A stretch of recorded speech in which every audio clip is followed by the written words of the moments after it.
Louis the Blind was born in about 880. He was the son of a man named Boso, and his mother was a woman called Ermengarde. She was the daughter of the Holy Roman Emperor Louis II. In 879, Boso set out to take Provence after the death of Louis the Stammerer. Louis had left two sons whose claims Boso treated with the utmost contempt. Boso, though, wasn't successful in winning everybody over to his cause, and the two heirs to Louis the Stammerer, another boy called Louis and his brother Carloman, were raised to kingship to counter Boso.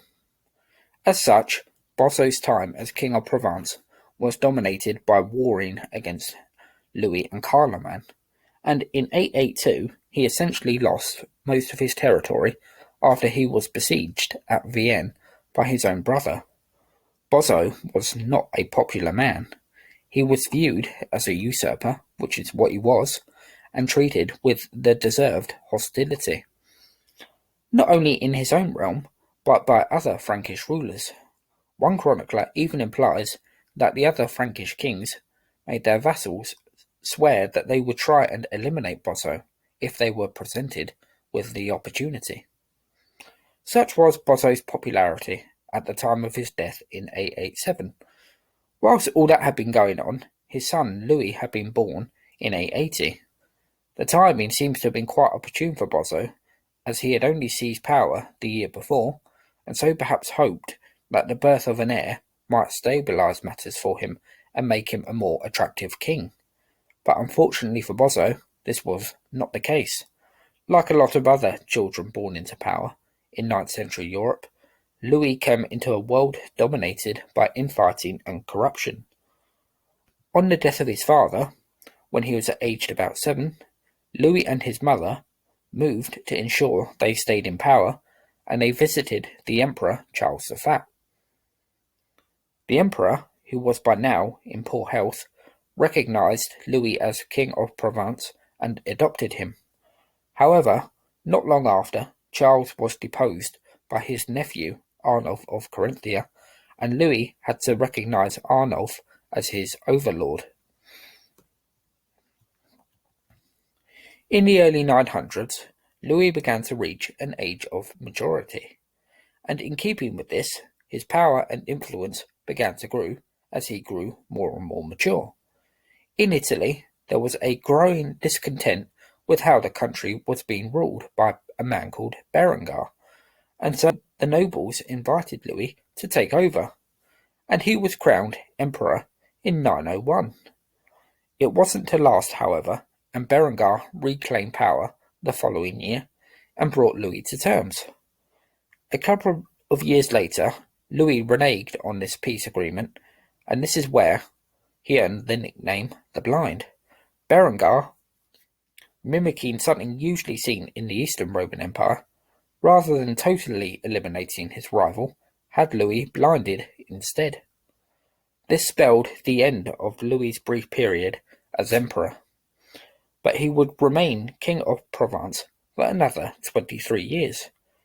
Louis kept his travels to an absolute minimum, residing in his capital for the majority of the remainder of his reign, and he seems to have been quite a popular ruler, with one chronicler continuing to call him most glorious of emperors. Berengar's career is one of a man used to confrontation. He was born in about 845 and was the grandson of Louis the Pious on his mother's side, and so this made him the great-grandson of Charlemagne. Berengar the first taste of power came when he was made Margrave of a territory in northern Italy. This came about when he was aged just 19. In 875, Berengar was used by Louis the German in his desperate attempts to stop Charles the Bald from becoming Holy Roman Emperor. This proved unsuccessful, but does show Berengar's growing influence and stature. In the mid-880s, Berengar's rivalry with Guy of Spoleto began as Charles the Fat sent him to take Spoleto from Guy. After initial success for Berengar, he and his army were driven back by a plague. In 887, Berengar managed to lose the favour of Charles the Fat after he had got himself entangled in a dispute with a powerful bishop. Berengar went back to the Holy Roman Emperor in grovelling fashion and managed to get himself back in the good books of Charles. At this point, Berengar would have been aware that Charles was a seriously ill man, and the political situation in the empire was vulnerable. By placing himself close at hand to Charles, Berengar had put himself in a position to extend his power, and thus he became King of Italy. However, not long after his succession to power, Berengar's nemesis, Guy, was back on the scene and challenging Berengar's rule. They came to blows in a battle near Brescia, where the result was inconclusive and a peace treaty was agreed. This only lasted for a matter of months. Berengar then had to see off Arnulf of Carinthia, which he just about did so, but Arnulf effectively became Berengar's overlord. Berengar I's authority was then thoroughly undermined by Guy, who defeated him at Trebia in a battle and had himself declared King of Italy. This was shortly after the initial peace treaty had expired. After a brief pause in hostilities, 893 and 894 saw Berengar unite with Arnulf in an attempt to deprive Guy of power. They initially defeated Guy and gained territory before a combination of Guy fighting back and Berengar and Arnulf having a major disagreement saw Berengar lose his territory and temporarily driven from Italy. Guy, however, died that year, and the rivalry with Berengar passed on from him to his son Lambert. Berengar challenged Lambert's rule in Italy, but he was defeated in battle. Lambert, though, was murdered at the age of just 18, and this left Berengar's path back to power in Italy clear. In 899, his rule suffered a severe blow when he was routed by the invading Magyars. This prompted the nobility to seriously question Berengar, and it was here that Louis, King of Provence, was invited to invade Italy and usurp Berengar. The next few years, as I mentioned earlier in the video, was blighted by Louis and Berengar's feuding and the Magyars' repeated attacks. Berengar saw off the threat of Louis, eventually, as I mentioned, by blinding him. Magyar invasions were not the only threat to the empire at this point. As I have mentioned in earlier videos, Saracen invasions had been an almost constant thorn in the side of the rulers of Italy, and in 915, the high point of Berengar's political career came to fruition with the defeat of the Muslim invaders at Garigliano. This prompted the Pope to crown Berengar Holy Roman Emperor. His reign as emperor was completely overshadowed by continued problems. The Magyars continued to sack and loot, and in 923, Berengar faced another challenge to his status as emperor when he was faced off in battle by the King of Burgundy and his allies. The battle proved to be a total disaster for Berengar, who was roundly defeated and effectively saw him removed from power. Not long after, Berengar was murdered. A man of considerable family pedigree, Berengar I was clearly not the shrewdest or most able of rulers. Frequently defeated in battle, and a man who regularly lost territory, he also had a nasty streak, as shown by his treatment of Louis the Blind. His standout achievement was clearly the events of 915, but unfortunately for Berengar and those he had ruled over, he had failed to put to much use his successes, and his lack of military prowess ensured that his time as emperor was blighted by continued Magyar invasions and also civil war.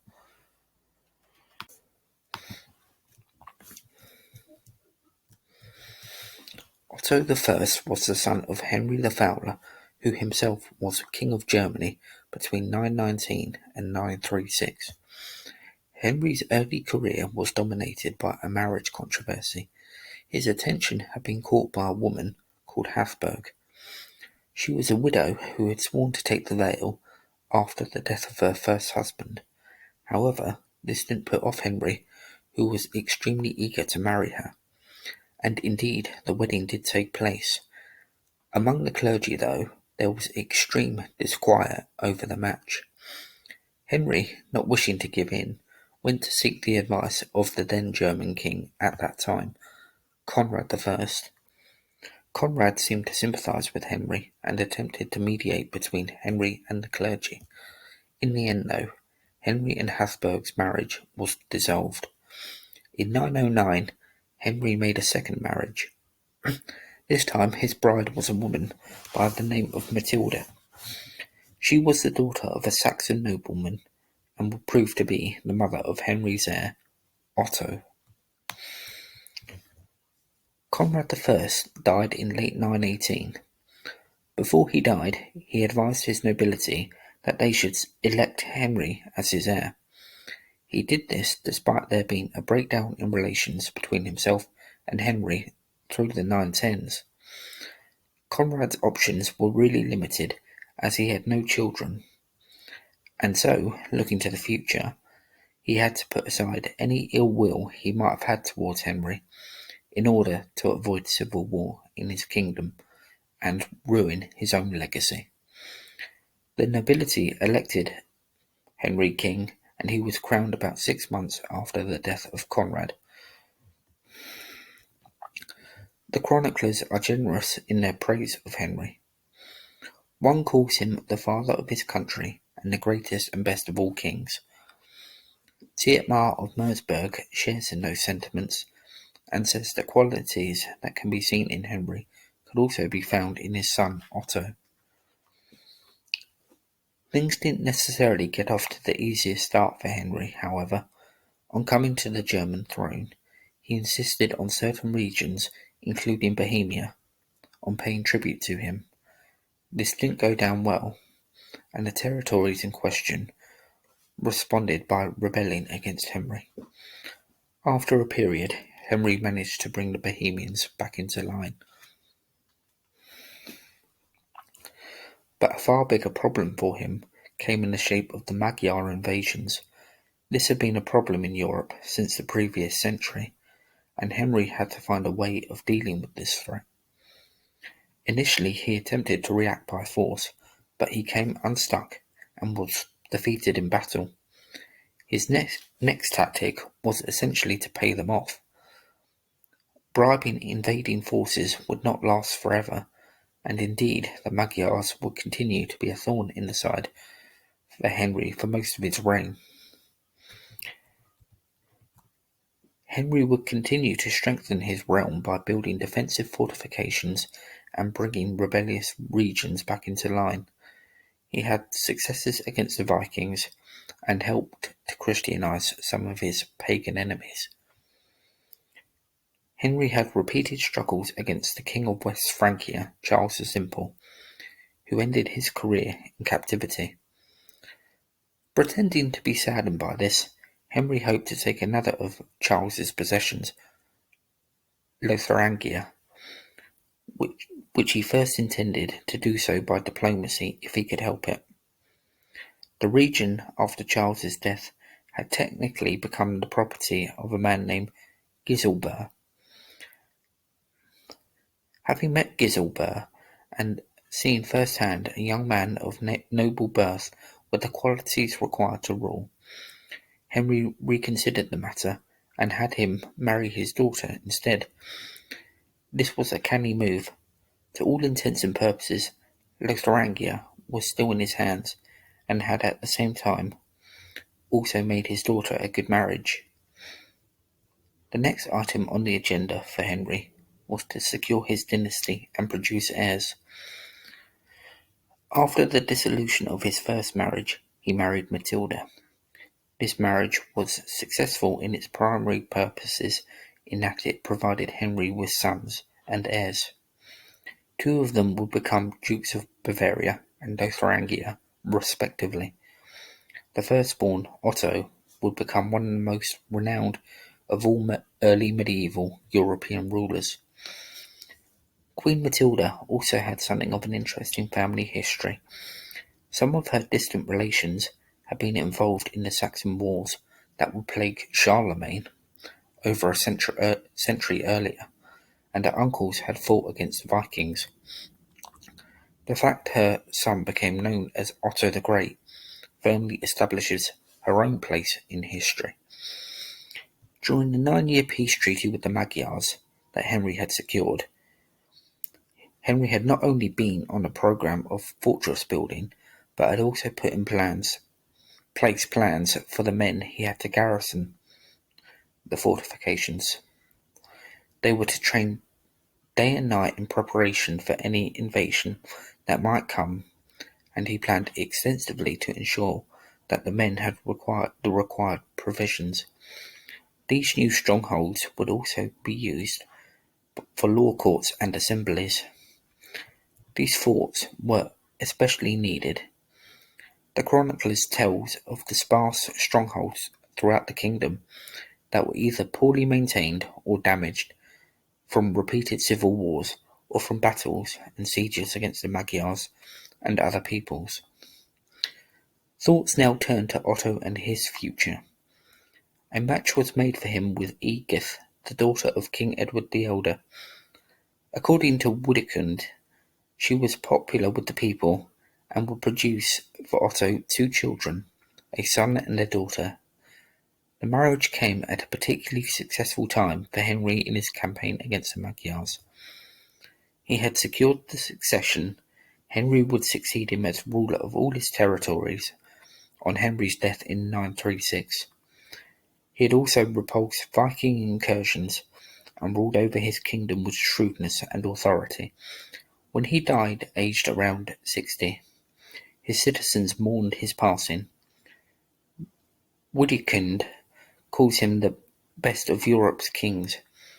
He left his son an extended kingdom to rule over, and although Henry is not strictly a Holy Roman Emperor, his story is important in my series of videos on this subject because he really laid the platform for Otto the Great's succession. So I had to write his story into this as well.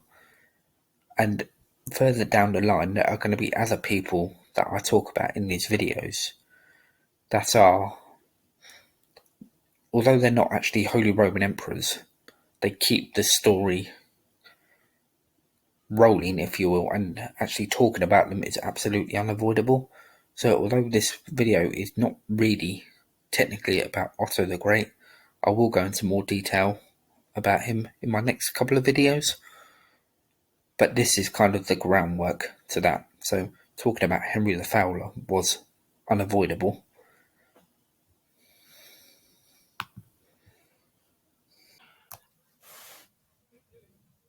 Otto I became King of Germany in 936 on the death of his father, Henry the Fowler. Henry had left a kingdom in strong health for Otto. After the nobles had sworn to uphold Henry's wishes that Otto would succeed him, the coronation for Otto to become King of Germany took place at Aachen in 936. An argument arose at the ceremony over who would oversee the proceedings before it was settled upon a senior archbishop. This archbishop made Otto swear the usual oaths of ruling justly and upholding peace. They anointed him as king, and when the coronation was completed, the royal party headed to the palace for celebratory feasts. One of Otto's main problems, as had been the case during his father's reign, was dealing with the Magyars. In 955 they had sent ambassadors to Otto's court in the pretense of seeking peace, but it was merely a trick. Once the ambassadors had left with gifts from the king, Magyar forces spilled into the German kingdom, causing carnage. Otto reacted immediately, where he would meet them at the Battle of Lechfeld. The battle, to begin with, didn't go as planned. The Magyars crossed the River Lech and caught Otto's forces off guard. Significant damage was caused to the rear of Otto's army, as many men were either killed or taken captive. Otto, with the help of his dukes, managed to reorganize and reclaim most of the men who had been taken, and he then put to flight the initial attack. Otto, now sensing his opportunity, as the Magyars retreated, he launched his own counterattack against them, sending them into disarray. The enemy fled in panic, some drowning, some being hunted down by Otto's men, and some being brutally burned alive in nearby buildings in the neighbouring towns. The chronicles describe the victory as there never been so bloody a victory gained over so savage a people. This same chronicler also described there being virtually no survivors on the Magyar side. The victory was absolute for Otto. This brilliant military victory at Lechfeld typifies the type of man and leader Otto was. Much of what Otto learned would have been gleaned from his own father's brilliant military victories against the Magyars and Danes. Otto was born about 912, so would have been in his early 20s when he became king. His added maturity at the time of his coronation would certainly stand him in good stead, rather than being a younger king who still had to learn on the job. Otto's realm had been disturbed by the actions of a certain Boleslav I, who murdered one of Henry the Fowler's allies. The problems with Boleslav continued into the 940s, before Otto eventually captured him and placed him in the custody of Duke Henry of Bavaria, one of Otto's brothers. This Boleslav I is not to be confused with Boleslav the Brave of Poland. In 930, Otto married his first wife, Eadgyth, the daughter of Edward the Elder of Wessex, and so granddaughter of Alfred the Great. She produced him a son and daughter, and proved to be both popular with the ordinary people and with Otto. She died aged about 35, and Otto certainly grieved her passing. Otto's second wife was a woman by the name of Adelaide, who would yield much influence over Otto, and also in the following reign of Otto II, her son, with Otto I. Ruling over an extensive territory involved considerable travelling for any diligent king, and it was during one of these journeys that Otto unearthed a plot against him, formulated by his son Leodolf, and by one of his other male relations by marriage, although there is some confusion as to who was the guilty party in this part of the rebellion. It was either his brother-in-law, Hugh, or son-in-law, Conrad.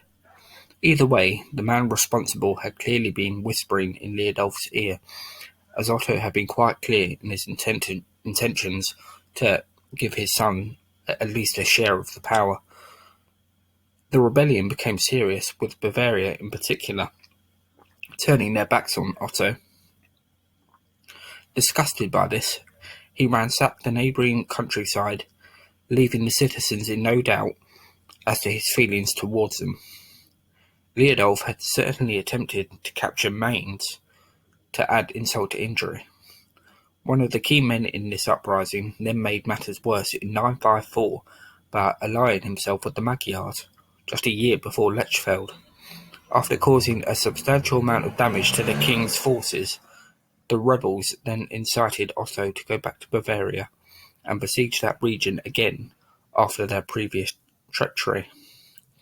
The rebellion eventually petered out, with Leodolf and his allies eventually realising they had no hope of winning, although this wouldn't stop Leodolf from uprising again shortly before his death in 957.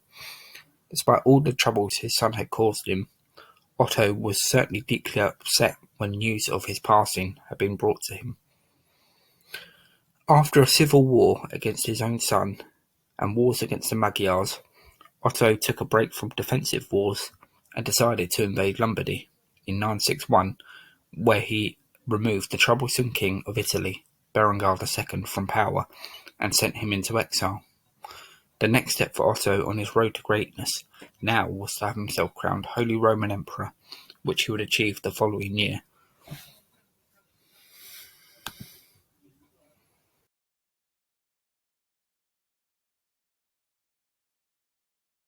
In 961, Otto headed to Rome, where he would spend Christmas.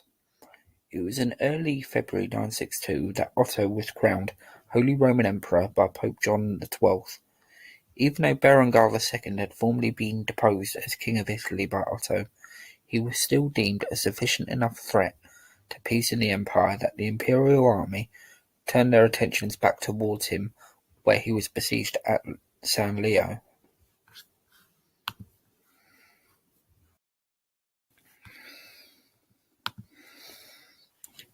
However, there was an unsettling turn of events for Otto, as the Pope who had crowned him emperor decided to ally himself with Berengar's son.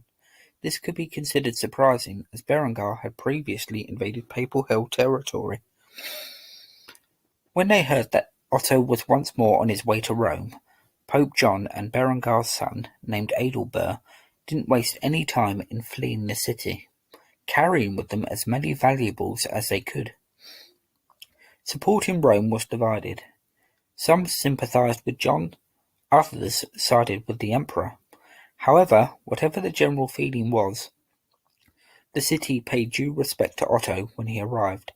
Once there, Otto held a meeting with the leading bishops to decide what he could do about the absent pope.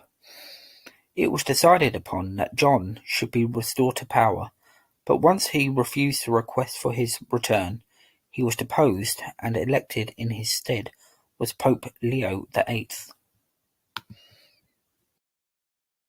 In 967, Otto had his son, also called Otto, crowned co-emperor. The elder Otto then sought a marriage alliance for his son, and with that he turned to the Byzantine Empire. The relations between East and West was not always easy, and so it proved again in these negotiations. On their way to the Byzantine court, some members of Otto's embassy were set upon and killed. Needless to say, Otto was not impressed, and reacted in kind. The situation settled enough, however, that a Byzantine empress by the name of Theophanu was sent to the west, where she'd married the future Otto II. Theophanu was the niece of the Byzantine emperor John I Symmachus, and would go on to forge a good reputation for herself, rising to co-empress and acting as regent as well. More on her later during my next video on Otto II. Another key woman during these years was Otto I's second wife, Adelaide. Her name appears frequently in her husband's charters, and it was through her that, after he had deposed Berengar, Otto could now claim to be King of Italy as well. Between them, Otto and Adelaide had effectively unified the Holy Roman Empire. Adelaide would continue to play a crucial role even after Otto I's death, and will be mentioned again, like Theophanu, in my next video on Otto II. Otto I's relations with the papacy would continue to be difficult, and Pope Leo VIII had now also been deposed, this time by the people of Rome. John XII returned briefly before dying, and Benedict V was his replacement. However, Otto asserted his imperial authority and made the Romans reinstate Leo as pope. There would be further problems with the papacy throughout the 960s, though.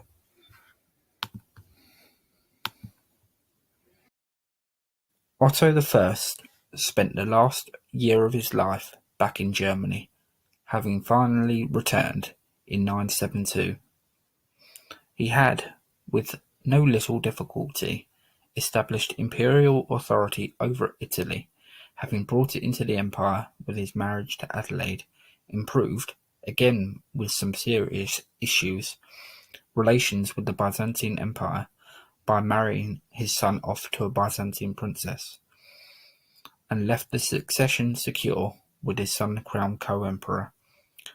Through his strong resolve and the example of his father Henry the Fowler, Otto the First had become Otto the Great.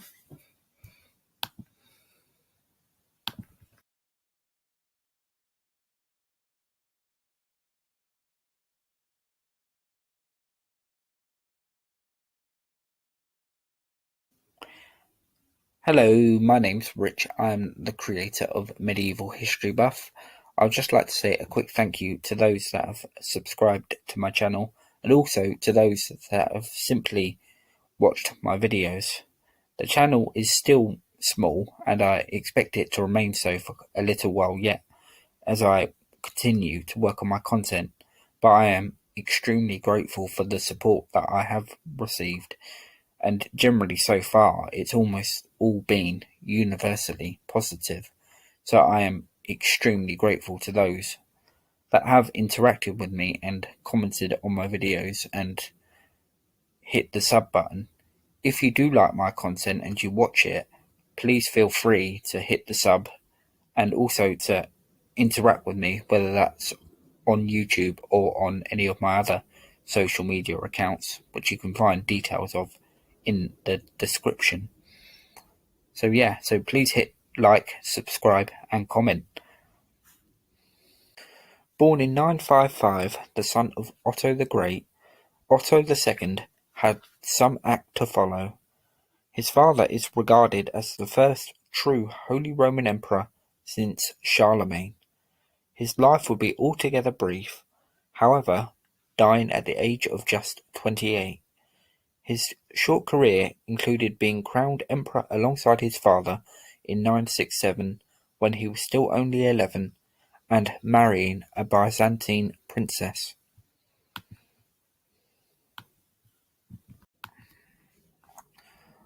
When Otto I died in 973, his now 18-year-old son again went through the formalities of being anointed king, even though he had done so on being crowned co-emperor in 967. Otto II's childhood seems to have been fairly normal, and the chronicler Thietmar of Mersburg describes him as being a happy and fortunate child. Otto is also described as being physically imposing, with a tendency to becoming reckless in his behaviour. As a young man, he showed signs of being overly proud and slightly headstrong, but would outgrow many of these early failings, and he learned to listen to those around him with more worldly experience. He was also a pious man and was generous towards the clergy. He offered the monks at Magdeburg a book containing portraits of himself and his queen, Theophanu. Otto had married Theophanu in 972, a year before he became sole emperor. With Otto, Theophanu seems to have enjoyed a good relationship, joining him on his travels and being raised to the status of co-empress.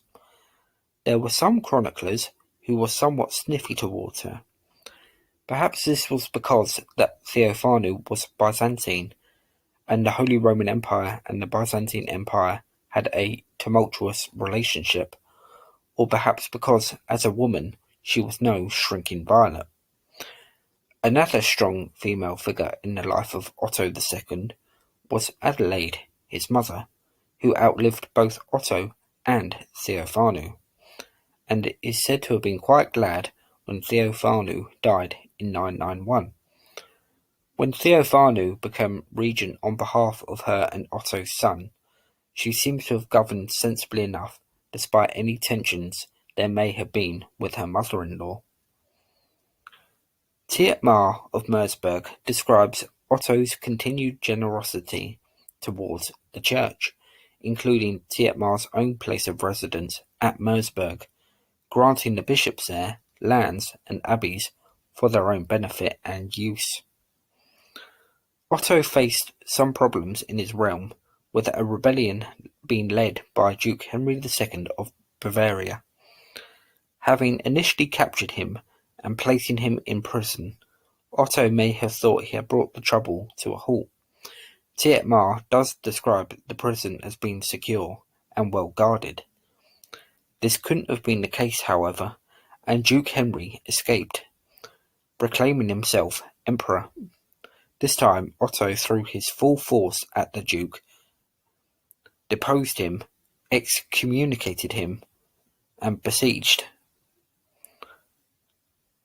Henry was forced to flee for his life and didn't regain his duchy until over a decade after Otto's death.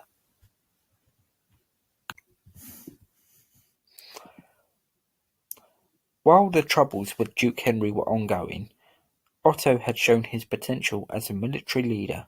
First, he captured a defensive fortification held by two troublesome brothers in what was Otto's first serious campaign. Then he followed that up by clashing with the Vikings led by Harald Bluetooth. Otto managed to overpower them, and in order to stop them from invading again, he set up defensive structures where the Danes had intruded.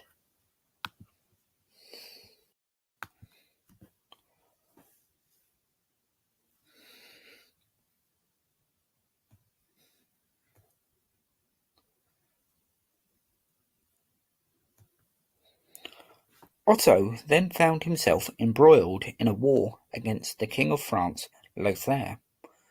Lothair had launched an assault against the emperor at the imperial capital at Aachen. Taking up arms, Otto declared war on the French king. Having caused considerable damage at Aachen, Lothair then beat a hasty retreat with Otto now in hot pursuit. Otto returned in kind the damage caused by Lothair by laying waste to France all the way up to Paris. He then besieged Paris, where illness and disease seems to have set in amongst the defenders of the city. Having firmly made his point, Otto withdrew his forces. In 980, relations between Otto and Lothair seems to have been mended enough for Lothair to appear before the emperor, loaded with gifts.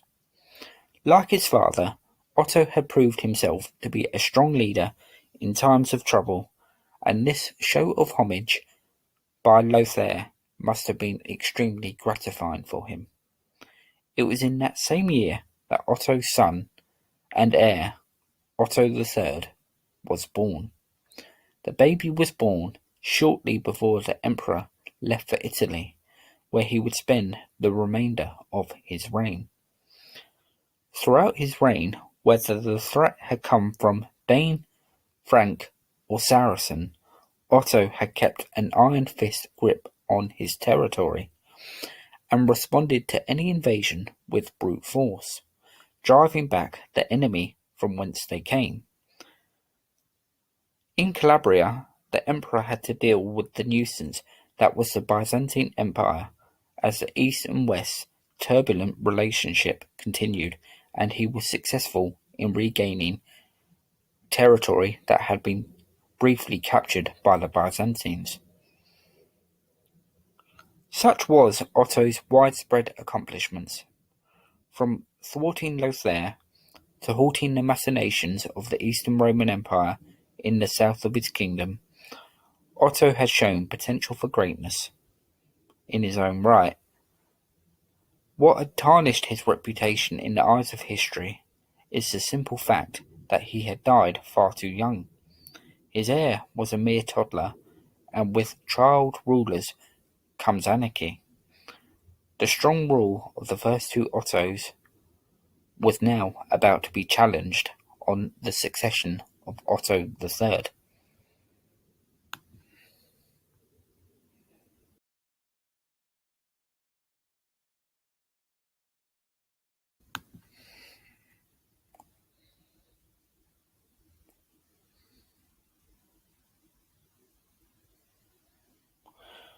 Otto the Third became King of Germany in late 983. He had spent his years as an infant in Italy, where Otto the Second had been putting out fires with invasions coming from the Saracens and the Byzantine Empire. Other problems that had occurred during Otto II's reign, as I mentioned earlier, was the troublesome Duke of Bavaria, Henry II, known quite appropriately as the Quarrelsome. After rebelling twice against Otto II, on the second occasion declaring himself emperor, Henry had been emphatically defeated and put into secure custody. After his first rebellion had ended in failure, Henry had likewise been imprisoned, but through hook or by crook he had escaped. Showing no signs of feeling chastised by his failures, Henry had been released from his captivity on the death of Otto II. He was a cousin of Otto III, and so, by right, this made him lawful guardian of the young Otto II. And so here, being a man who could sense an opportunity, Henry would have realized that with a child king effectively under his command, he had a very real chance of becoming sole king himself. He gathered a group of powerful nobles around him and asked for their backing as he attempted to snatch power.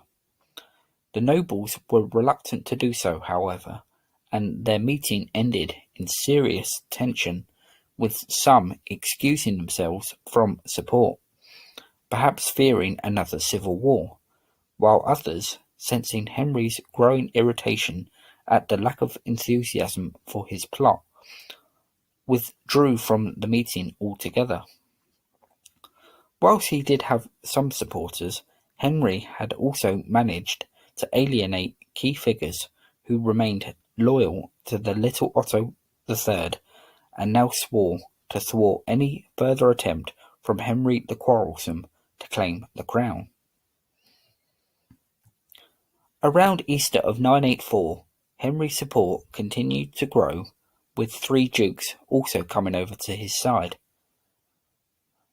However, there was also now plots against Henry himself that were quite out in the open, causing him no little alarm. He responded by winning over members of the clergy in Bohemia, but ultimately Henry began to see that the situation was escalating beyond his control, and in the summer of 985 he finally put an end to his bid for the crown by handing over Otto back to his mother, Theophanu, who now became regent. Whilst there is little good to say about Henry the Quarrelsome, he at the very least kept his young cousin alive. With such grand plans for power as he had, Henry might have done away with Otto in the fashion of other more ruthless and brutal figures throughout medieval history had done. It must have been a tremendous relief for Theophanu to be reunited with her young son. His fate during his 2-year absence would have been quite unknown to her. The following Easter in 986 matters continued to stabilise, with followers of Henry coming to Otto's court and bestowing gifts upon him. One of these gifts was a camel, which may well have bemused the 6-year-old. The next 5 years of Otto's life was relatively peaceful, or as peaceful as you could get in 10th century Europe. That was in part down to the capable rule of his mother. However, a blow was to befall the 11-year-old Otto, though, when in 991 Theophanu died. His grandmother Adelaide succeeded as regent. Given the fact that Adelaide was not particularly sorry at the death of Theophanu, it's probably fair to say, as he reached his mid-teens, that Otto would have been relieved to relinquish her of power and become ruler in his own right. Like his father had done, Otto was traditionally pious and made great effort to maintain the welfare of the church. In 995, Otto held a meeting in order to settle a dispute between Henry the Quarrelsome and one of his rivals. Through a combination of good counsel from the king and Henry perhaps sensing he didn't have long left. The matter was settled without too much further ado. Henry died not long after with words of sage advice to his own son. Henry ordered him not to rebel against his king and overlord, and demanded he maintained peace in Bavaria and governed justly. And in late August he died, ending a remarkable and memorable career. In the winter of that same year, Otto defeated the Slavs in battle in what were very unforgiving conditions. The initial Slavic attack had been a strong one, with the king's army scattering before it. Laying siege to key defensive structures, the Slav could have caused serious harm had Otto not eventually dispersed them with everything he had at his disposal. The threat to peace had become aroused by the actions of a man named Kiso, who had gone over to the Slavs. Otto treated him with leniency by restoring Kiso to the territories he had initially been deprived of. Not that it benefited Kiso much, as he was killed soon after. This was still a feather in the cap of Otto, as he was only about 16 at the time. He had demonstrated that he was reaching manhood by a combination of military leadership and managing problematic men of influence. The following year, Otto headed into Italy, where he would be made Holy Roman Emperor. From there, Otto's travels were far and wide. He stabilized matters in Italy, visited Romania, before dealing with another uprising by the Slavs in 997. He also headed back to Germany, ensuring peace in his kingdom. A crisis arose in Rome when, whilst the rightful pope was away, a usurper had been put in his place. Then, to make matters even worse, the messengers that had been sent to Rome by Otto were captured and eventually taken hostage.